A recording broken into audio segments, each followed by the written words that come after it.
अस्सलाम वालेकुम नाज़रीन, ॾिसी रहिया HRJDO न्यूज़ ऐं वज़ीर उनड़ पाकिस्तान वापडा hydro workers union sub division Sakran जे मुलाज़िमनि पारां एहतजाज कयो वियो, जंहिंमें chairman Shahnawaz Unar, general secretary Wazir Hussain Khaskheli, vice chairman Naveed Khanzada, joint secretary Ali Gaur Unar, उन सां गॾु इदरीस जमाली, इम्तियाज़ पीरज़ादो, SP मरी ऐं ॿियनि वर्करनि एहतजाज कयो। उन्हनि मीडिया सां ॻाल्हाईंदे चयो त डेली वेजिस जे मुलाज़िमनि खे पको कयो वञे, लाइनमैन खे हिफ़ाज़ती किटूं ॾिनियूं वञनि ऐं पघार वधायो वञे, TAD बिल्स ऐं हाफ डे वेजिस पिण ॾिना वञनि। HRJDO न्यूज़ में फ़िलहाल एतिरो ई। वधीक ख़बरनि अपडेट्स लाइ ॾिसंदा रहो HRJDO न्यूज़। मजदूर इत्तेहाद जिंदाबाद, मजदूर इत्तेहाद जिंदाबाद, कदम बढ़ाओ हाइड्रो यूनियन तुम्हारे साथ है, कदम बढ़ाओ हाइड्रो यूनियन तुम्हारे साथ है, वापडा के मुलाजिम को वापडा के मुलाजिम को। बिस्मिल्लाहिर्रहमानिर्रहीम। Shahnawaz Unar, chairman sub division Sakran, Pakistan वापडा हाइड्रो इलेक्ट्रिक वर्कर यूनियन।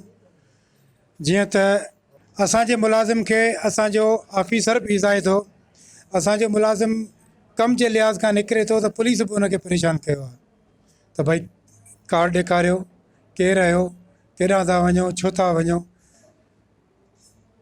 काफ़ी परेशानियूं, काफ़ी मसइला। अहिड़ी गर्मी में 24 कलाक असांजो मुलाज़िम पंहिंजा फ़राइज़ अंजाम ॾिए पियो।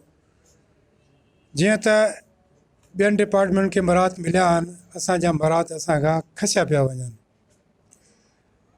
असांजो सभ खां पहिरीं पुरज़ोर मुतालबो आहे त असांजे मुलाज़िमनि खे मां बेचैनी ख़तमु कई वञे, उन्हनि खे बोनस, ईद बोनस ॾिनो वञे फिलफोर। ऐं असांजा ॿिया क्लेम्स आहिनि, जीअं टेबल आहे, हाफ डे वेजिस आहिनि, या ॿिया हल्का फुल्का क्लेम्स आहिनि, उहे असांखे फिलफोर ॾिना वञनि त जीअं असांजो मुलाज़िम पंहिंजे घर जो चुल्हो ॿारे सघे, पंहिंजे बचड़नि जी ईद मल्हाए सघे। उन्हनि खे पको कयो वञे। सालनि खां उहे वीचारा पंहिंजी ड्यूटी कनि पिया, पर उन्हनि खे पको न कयो वियो आहे। उन्हनि खे पंहिंजा हक़ ॾिना वञनि। बिस्मिल्लाहिर्रहमानिर्रहीम।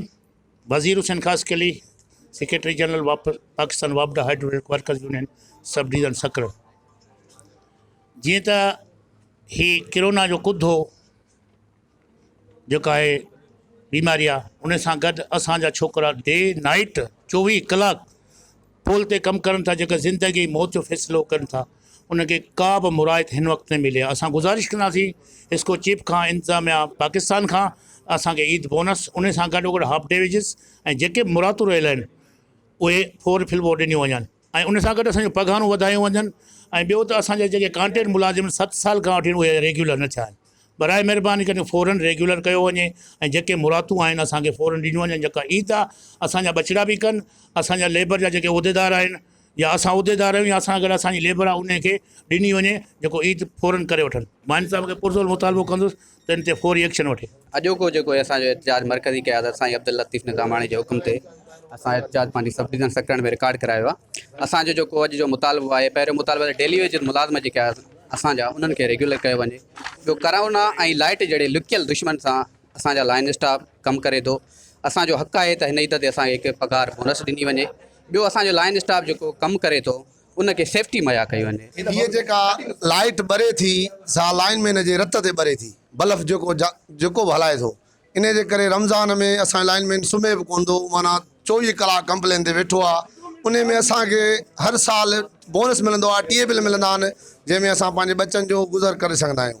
अहिड़े मूज़ी मर्ज़ में बि असां ड्यूटी कई आहे। हिन करे छो बंदि थिया आहिनि TAD तव्हांजा ईद बोनस कंहिं बंदि कयो आहे? अलाह इहा ख़बर कान्हे का हिन ॻाल्हि छा आहे, असां वटि ख़तमु थी विया आहिनि, माल ॿाहिरां जाम हो मिलनि त बि चवनि असां वटि कुझु कोन्हे। चेयरमैन तव्हां छो बंदि कयो अथनि TAD जेको आहे सो ईद बोनस जेके प्राइवेट फैक्ट्रियूं आहिनि उनखे मज़दूरनि खे मिले थो, तव्हां वापदार छो बंदि कयो आहे? का वजह त हूंदी। असल में वजह त असांखे मालूम न आहे, पर मिनिस्टर वापडा जेको आहे उनजे हथ में आहे, सेक्रेटरी वापडा। कोई साल मिली तव्हांखे? पोइ साल मिली असांखे, हर साल मिलंदी आहे। तक़रीबन साल में 2 वॾियूं जेके आहिनि ॿिन्ही हंधि मिलंदो आहे।